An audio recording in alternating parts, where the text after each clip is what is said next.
Greetings, Sharon Danley here, the Common Sense Advocate. Before I begin, let me clarify. I'm like Switzerland. I'm not pro or anti-abortion. However, I am most definitely anti-dictatorship.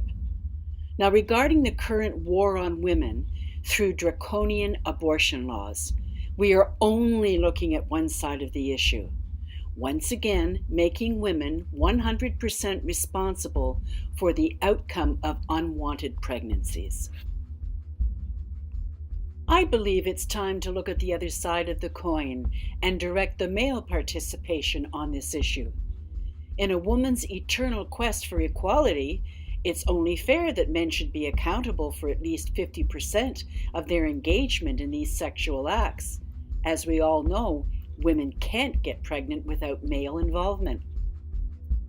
Mandatory vasectomies starting at age 16, which, unlike abortion, can be done in the doctor's office quite simply with speedy recovery, and can easily be reversed when desiring to responsibly start a family, and reinitiated when the male involvement is no longer required for procreation.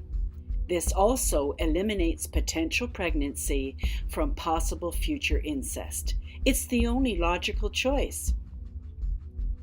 Where abortions can cause permanent physical complications for women, vasectomies only address the male ego.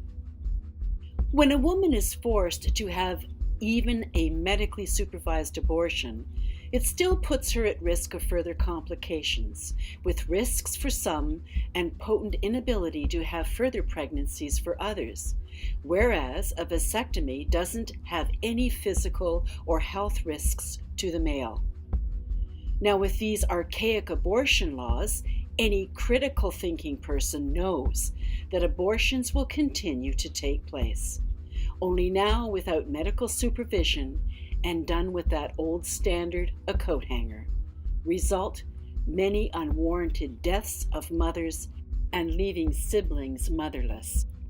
Further, when elitist, testosterone-driven, limited-thinking politicians tell doctors how to do their job by infusing fear of incarceration for ethically attending their patients, it is as abhorrent as telling a woman what she is allowed to do with her own body.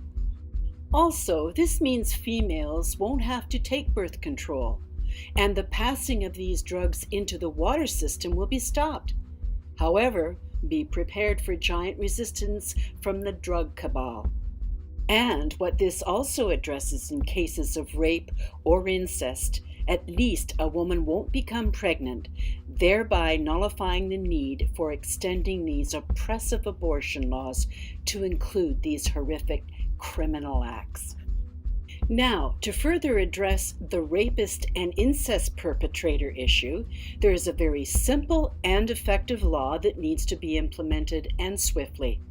A simple castration, or gelding the stallion in horse parlance. This would also send a very strong and long overdue deterrent to the male species.